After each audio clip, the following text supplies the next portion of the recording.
This is After the Signal. I'm Thomas Calder. I write stories about inheritance, influence, and the systems we leave behind. But some questions don't belong entirely inside a novel. That's what this is for. When we talk about inheritance, we usually talk about things. A house, money, a piece of furniture, a watch, maybe a box of photographs nobody quite knows what to do with. Those are the things that can be inventoried. They can be appraised, divided, sold, kept, or given away. But I've come to believe that most of what we inherit never appears on an inventory. I learned that after my father died. I was the executor of his will, and like most people who find themselves in that position, I thought I understood what the job was. There would be paperwork, accounts to settle, possessions to distribute, decisions to make, and there were. But something else was happening at the same time. I was beginning to inherit my father's story, and I'm not sure I understood that while it was happening. There's an interesting thing that occurs when a parent dies. For your entire life, that person has been available as a source. Maybe not always a cooperative source. Maybe not even a particularly accurate one, but a source. You can ask, why did you do that? Who was that person? Why did we live there? What happened between you and Uncle so-and-so? Why did you keep this? Why did you believe that? And then one day, the source is gone. The questions aren't. I think that's when inheritance becomes much more interesting, because now you're left with evidence. Photographs, letters, objects, things you remember hearing when you were 12, stories your mother told differently, stories your siblings remember differently still, and your own memories, which, if we're being fair, probably aren't nearly as reliable as we'd like to believe. I have photographs of my father and me from when I was a boy. I can look at one of them and think I remember that day. But do I? Maybe I remember the photograph. Maybe I remember a story someone told about the photograph. Maybe I've seen it so many times that I've constructed a memory around it. After enough years, those things become surprisingly difficult to separate, and yet together they become part of what we believe about our families. That's fascinating to me, because families are constantly creating history without realizing they're doing it.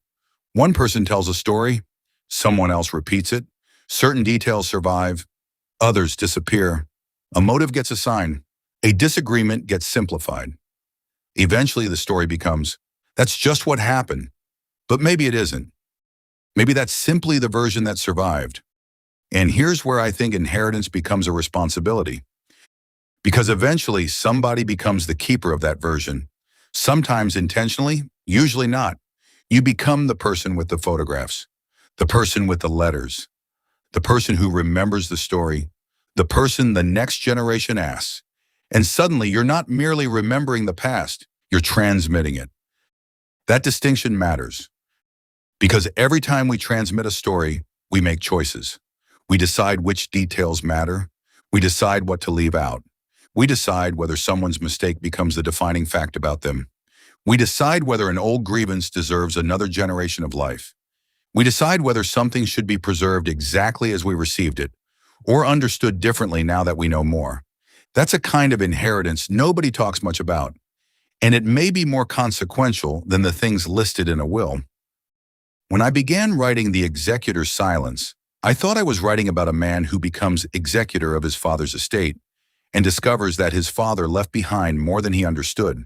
But the deeper I got into the story, the more I realized I was interested in a much larger question. What do we owe what we inherit? Not just financially, morally, emotionally, historically. If someone hands us a belief, are we obligated to keep believing it? If someone hands us a grievance, are we obligated to continue it? If someone hands us influence, are we entitled to use it however we choose? If someone hands us a story, are we responsible for determining whether it's true before we hand it to somebody else? I don't have neat answers to those questions. In fact, I'm increasingly suspicious of neat answers. But I think the questions matter, because inheritance isn't passive. Eventually, everything we inherit reaches a decision point.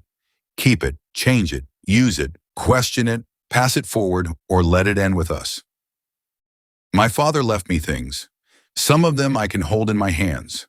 Some of them became part of who I am, and some of them I'm probably still discovering. Maybe that's true for all of us. We spend the first part of our lives receiving stories from the people who came before us. Then somewhere along the way, something changes. We become the people telling them. And once that happens, the question is no longer simply, what did we inherit? It becomes, what are we going to do with it? I'm Thomas Calder. This is After the Signal.